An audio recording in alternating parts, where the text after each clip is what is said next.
Hello students.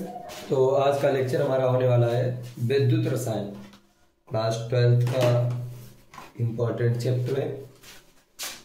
तो इसको series by series खत्म करेंगे। आज फर्स्ट पार्ट जो हम बनाने वाले हैं उसमें हम क्या खत्म करेंगे, आज उसकी जानकारी लेंगे डेनियल सेल के बारे में। ठीक है, चैप्टर का नाम है, ये यूपी बोर्ड में चैप्टर 3 है, नहीं चैप्टर 2 है। पहला है विद्युत रसायन और चलो छोड़ो, इसको कहते हैं विद्युत रसायन। ठीक है, विद्युत रसायन। तो इस चैप्टर में हम ये सीखने वाले हैं कि विद्युत रसायन क्या होता है, मतलब विद्युत और रसायन। ठीक है, विद्युत क्या है, रसायन क्या है। तो सीधे समझ लीजिए कि रासायनिक ऊर्जा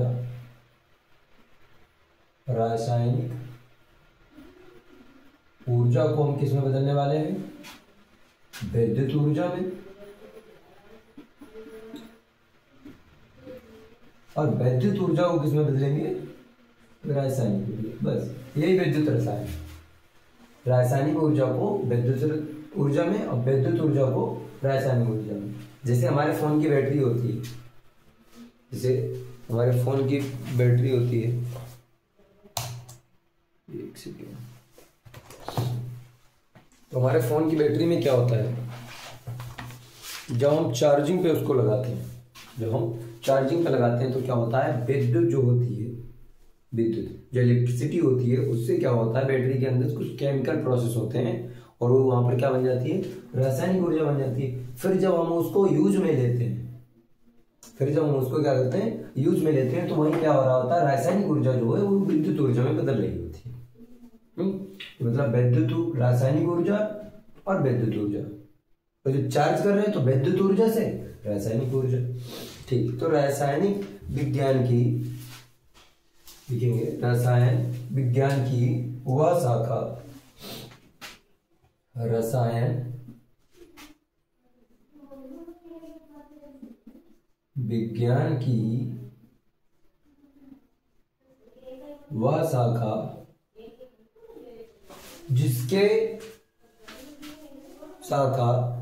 जिसके अंतर्गत क्या लिखेंगे, जिसमें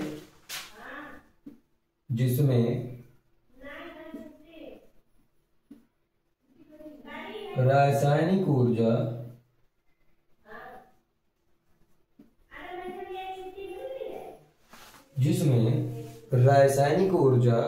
व विद्युत ऊर्जा के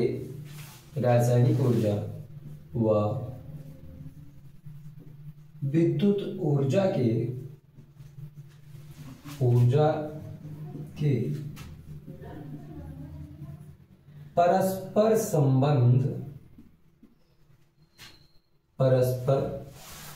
संबंध का अध्ययन किया जाता है। रसायन विज्ञान की वह शाखा जिसमें रासायनिक ऊर्जा व विद्युत ऊर्जा के परस्पर संबंध का अध्ययन किया जाता है।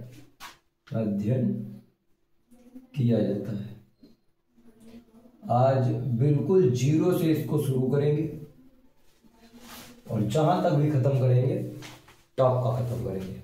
ठीक है, इसके बाद हम पहले पार्ट में क्या पढ़ेंगे, पहले पार्ट में हम ये पढ़ने वाले हैं कि रासायनिक ऊर्जा को विद्युत ऊर्जा में कैसे बदलें। जो हमारा फर्स्ट पार्ट होगा,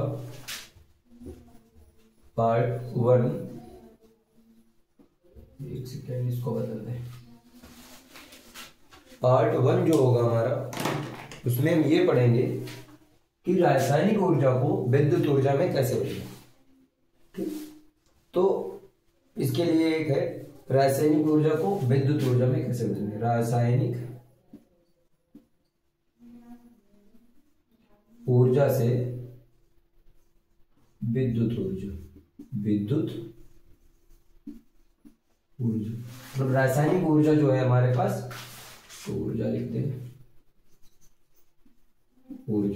इसको किसमें बदलना है, विद्युत ऊर्जा में। तो क्या करेंगे, रासायनिक ऊर्जा को विद्युत ऊर्जा में हम कब बदल रहे थे, जब हमारा फोन चार्ज था, जो हमारा फोन कैसा था, चार्ज था, और वो उसके बाद यूज में लिया जा रहा है, तो वहां पर क्या हो रहा है कि जो रासायनिक ऊर्जा थी वो विद्युत ऊर्जा में बदल रही है।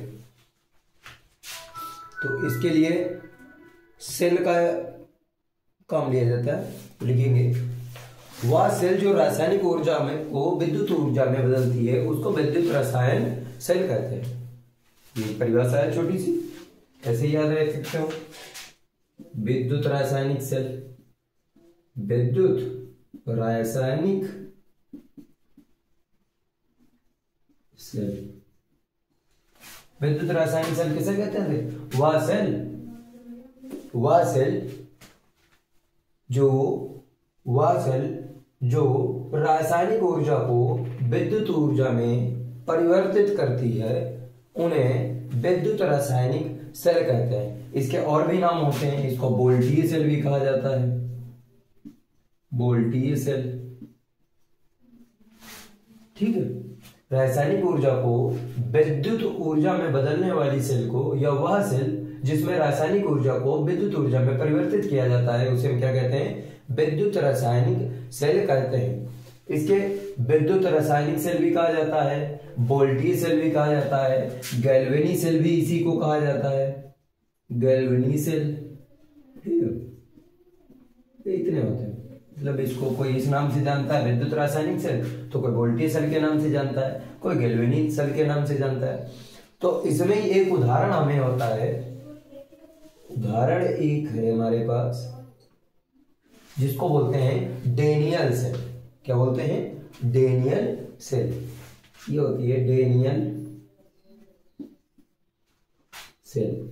और आज का लेक्चर हमारा इसी को लेकर होने वाला है, डेनियल सेल। कि डेनियल सेल क्या है, कैसे काम करता है, इसी को हम चेक करेंगे।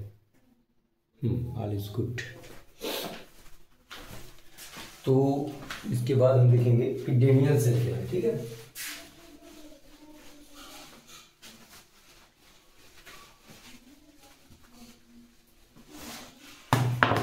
आप बस रुके रहिए।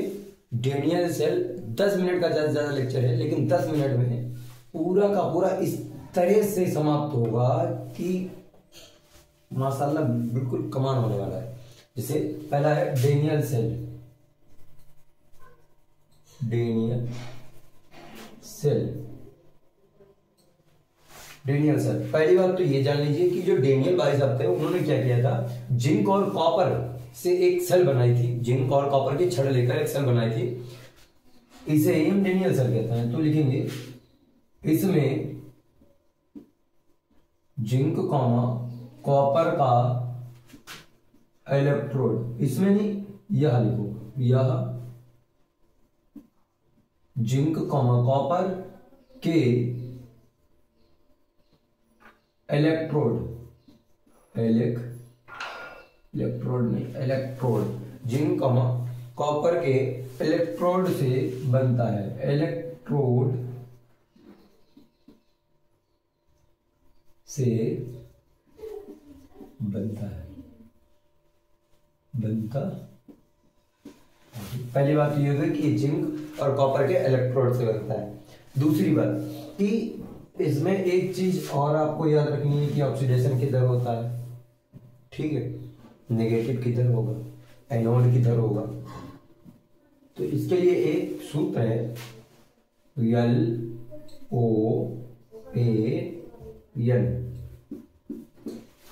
तो इसको क्या बोलते हैं? L फॉर लेफ्ट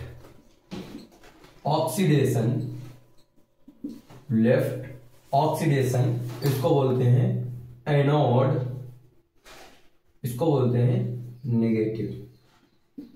मतलब जो सेल होगी उसमें लेफ्ट बाईं ओर क्या हो रहा होगा, उसमें बाईं ओर ऑक्सीडेशन हो रहा होगा, साथ में एनोड पर ऑक्सीडेशन हो रहा होगा, और एनोड कैसा होगा? नेगेटिव होगा। एनोड कैसा होगा? नेगेटिव होगा। इसी का उल्टा राइट में हो रहा होता, तो राइट में क्या हो रहा है? लेफ्ट था, यहां करेंगे राइट। राइट में क्या हो रहा है? ऑक्सीडेशन इधर हो रहा है, तो उधर क्या हो रहा है? उधर हो रहा है रिडक्शन। इधर क्या है? एनोड, तो इधर क्या होगा? कैथोड। इधर है नेगेटिव, तो इधर क्या होगा, पॉजिटिव। ठीक है। अब दो शब्द हो रहे हैं, ऑक्सीडेशन और रिडक्शन। ऑक्सीडेशन क्या होता है, रिडक्शन क्या होता है, तो देखो ऑक्सीडेशन रिडक्शन ऐसे समझ लो, ओ ऑक्सीडेशन रिडक्शन, जिसमें ऑक्सीजन जुड़ती है उसको ऑक्सीडेशन बोलते हैं, जिससे ऑक्सीजन निकलती है उसे रिडक्शन बोलते हैं। या फिर ऑक्सीजन का जुड़ना, ऑक्सीजन का निकलना, ऑक्सीजन का जुड़ना, ऑक्सीजन का निकलना। दूसरी बात इसमें क्या लिखेंगे, ऑक्सीडेशन, ऑक्सीडेशन मतलब ऑक्सीकरण संख्या, ऑक्सीडेशन नंबर का बढ़ना भी क्या कहलाता है, ऑक्सीकरण। क्या कहलाता है, ऑक्सीकरण। और इधर ऑक्सीडेशन नंबर का कम होना, ये होता है रिडक्शन। ऑक्सीजन का जुड़ना, ऑक्सीडेशन नंबर का बढ़ना क्या कहलाता है, ऑक्सीकरण। रिडक्शन मतलब अपचयन, ये क्या होता है, इसको बोलते हैं हिंदी में उपचयन, उपचयन। और इसको क्या बोलते हैं, अपचयन।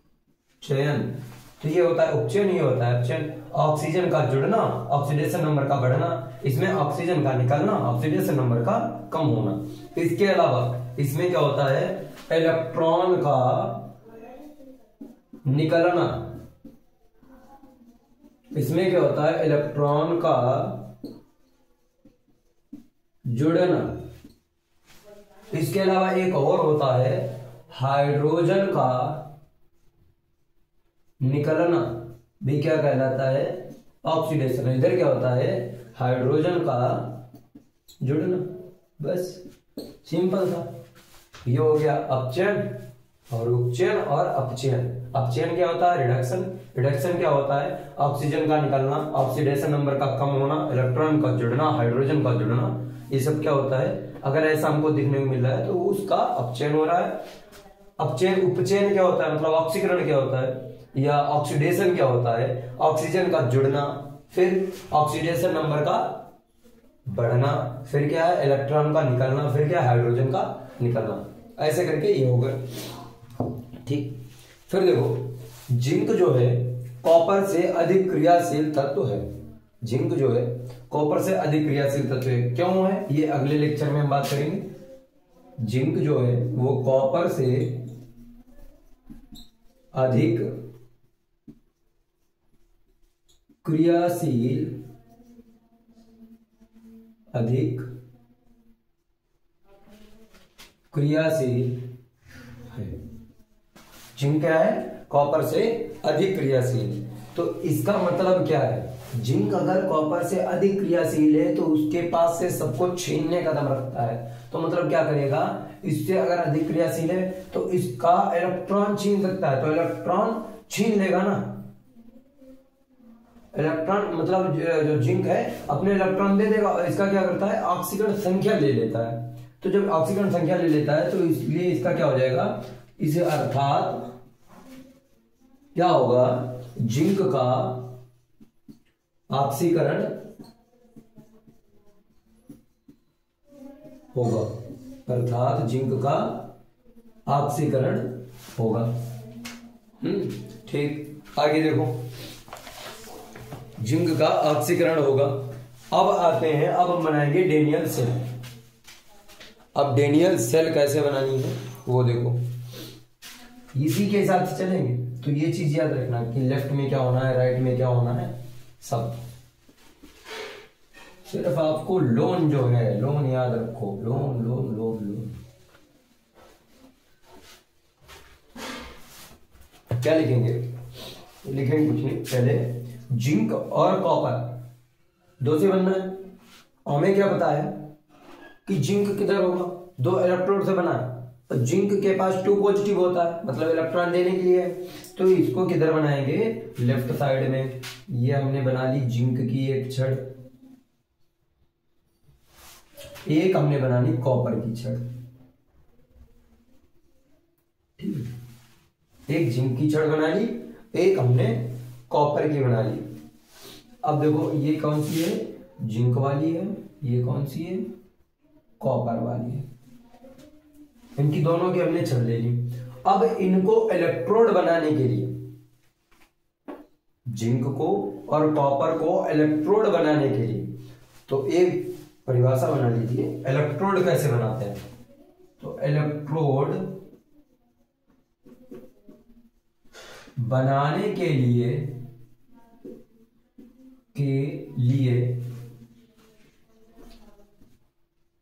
जिसका इलेक्ट्रोड बनाना है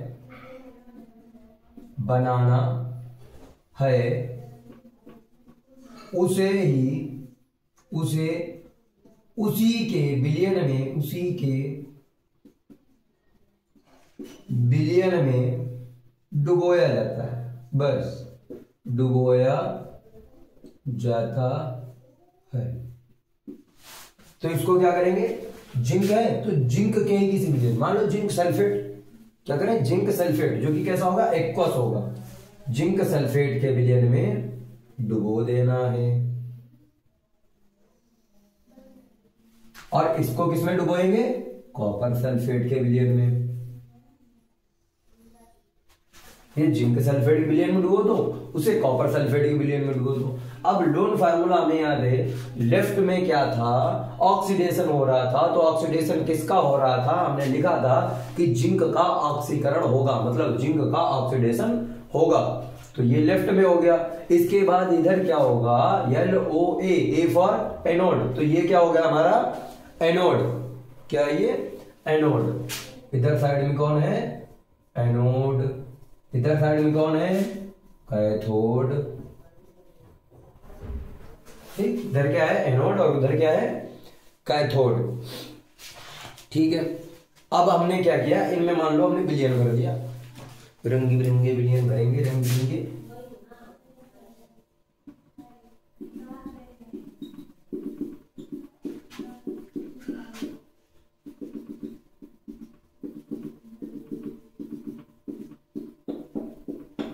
ठीक है, इसको हमने क्या किया, इसका विलयन कर दिया। अब एक बात बताओ, अभी डिनियल से एनोड बना दिया, कैथोड बना दिया, लेकिन इलेक्ट्रिसिटी तो गई नहीं। तो इनको हम जोड़ देते हैं। इनको क्या करेंगे, इनको हम जोड़ेंगे दोनों को। एक तार हमने लिया यहां से, ये इसमें फंसाया और ये ऐसे लेकर इसके सिरे से लेकर यहां पर लगा दिया।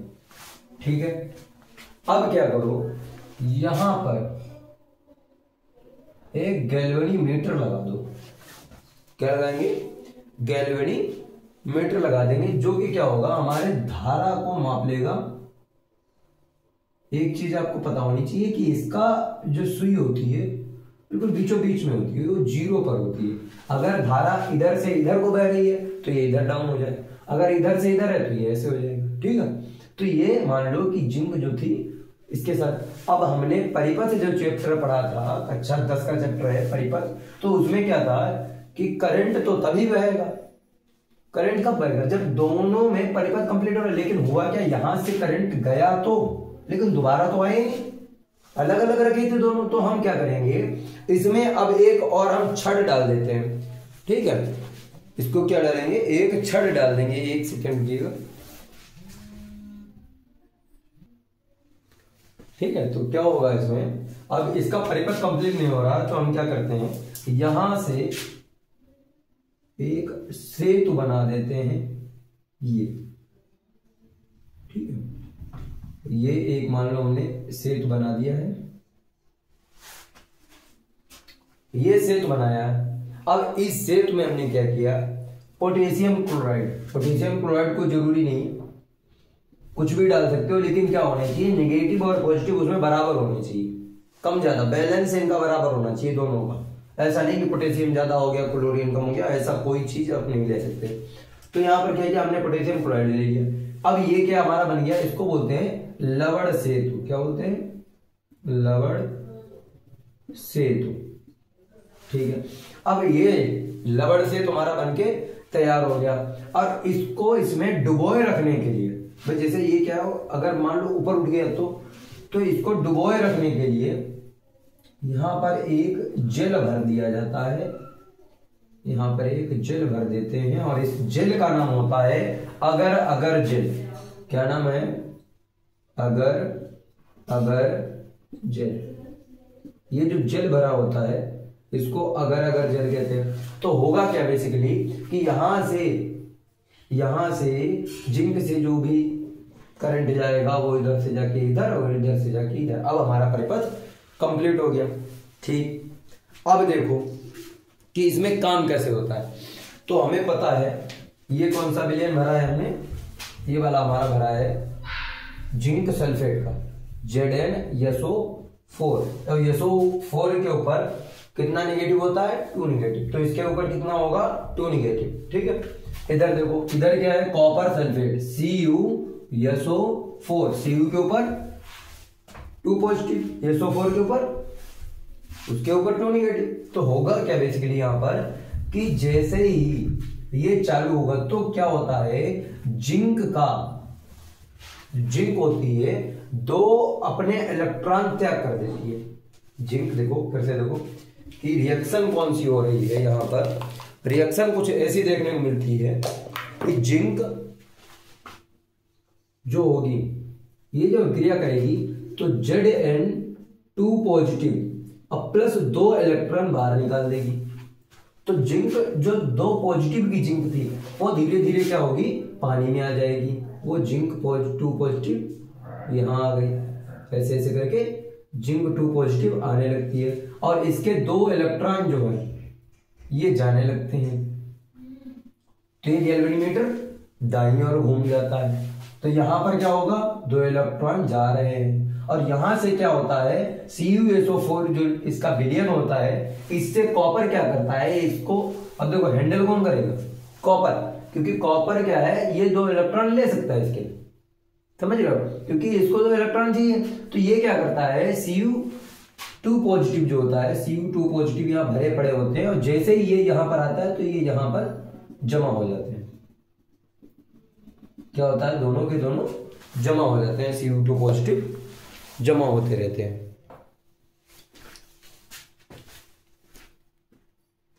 ठीक है, तो क्या होता है इसमें, जिंक जो है 2 पॉजिटिव और 2 इलेक्ट्रॉन निकाल देते हैं। तो हमने भी पढ़ा था कि इलेक्ट्रॉन का निकालना क्या कहलाता है? ऑक्सीकरण। तो यहां पर जिंक का क्या हो रहा है? ऑक्सीकरण। वहीं अगर हम देखें तो कॉपर 2 पॉजिटिव में 2 इलेक्ट्रॉन जुड़ेंगे कि भाई इसके इलेक्ट्रॉन निकले, ये यहां पहुंचे तो इतने ग्रेड कर लिए। तो होगा क्या यहां पर, Cu2 पॉजिटिव में 2 इलेक्ट्रॉन जुड़ेंगे और क्या बना लेंगे? कॉपर बना लेंगे। Positive negative neutral, positive negative neutral. तो यहां पर क्या हो गया, यहां पर हो जाता है अपचयन और ये हमारा परिपथ कंप्लीट हो जाता है। ठीक, ऐसे करके ये फिर प्रक्रिया चलती रहती है। यहाँ क्या होता है कि Zn जाता रहता है, 2 इलेक्ट्रॉन Zn नीचे मतलब लिक्विड में मिलता रहता है। जो इसका एक्वस सॉल्यूशन दिया गया है ये एक्वस होता है, इसमें धीरे धीरे जाता रहता है और 2 इलेक्ट्रॉन इसके इधर जाते रहते हैं, कॉपर इधर बार बार जाता रहता है। तो अंततः रिएक्शन क्या होती है कि ये धीरे धीरे धीरे धीरे ये जो परत है ये हमारी गायब होती रहती है, ये धीरे धीरे कम हो जाती है। क्योंकि इससे क्या हो रहा है, हर बार इलेक्ट्रॉन निकल ही जा रहे, निकले जा रहे, निकले जा रहे। और इधर क्या हो रहा है, जिंक सल्फेट के विलयन में जिंक बढ़ती जा रही, बढ़ती जा रही, बढ़ती जा रही। और इधर क्या है कि कॉपर जो है यहाँ पर लगातार जमा हो रहा है, Cu2 positive, Cu2 positive, Cu2 positive, ऐसे करके सब बढ़ते जा रहे हैं यहाँ पर। अब ये Cu2 पॉजिटिव लगातार आश्रय में बैठा है कि कब 2 इलेक्ट्रॉन आए और कब ये यहाँ पहुंच जाए। ठीक है, ये भी Cu2 पॉजिटिव था। ठीक, तो ये धीरे धीरे क्या होता है, ये वाली जो छड़ होती है ये खत्म हो जाती है। ये अंततः यही तो होगा भाई, जब बार बार इलेक्ट्रॉन जा रहा है, बार बार इलेक्ट्रॉन जा रहा है और जिंक इसके नीचे जा रही है विलयन में, तो क्या होता है, एक छड़ हमको देखने को मिलती है कि एक छड़ हमारी बिल्कुल खत्म हो जाती है और दूसरी ओर वहीं क्या होगा, जो कैथोड वाली पर जो कॉपर लगा होता है वो क्या होता है, बार बार कॉपर का जुड़ने से कॉपर जो है इलेक्ट्रॉन को मिलेगा, जाकर वहीं पर बैठ जाता है। तो इससे हमारी जो कैथोड की छड़ होती है वो मोटी हो जाती है।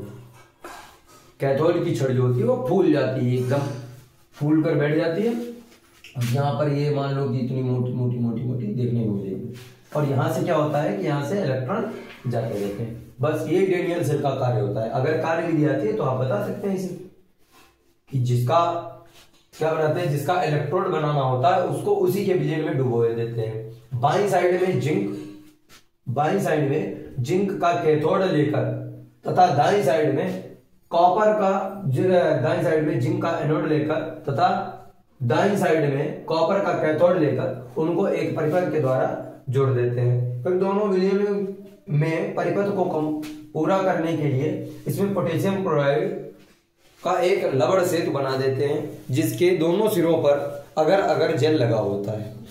इसमें हमें देखने को मिलता है कि जिंक 2 पॉजिटिव अपने ही विलयन मतलब जिंक सल्फेट में जाता रहता है और इसके दो इलेक्ट्रॉन परिपथ के माध्यम से कॉपर की ओर बढ़ते हैं। फिर क्या होता है कि कॉपर सल्फेट से कॉपर टूट करके इसके इलेक्ट्रॉन को लेने चला जाता है, जो कि अपचयन कहलाता है।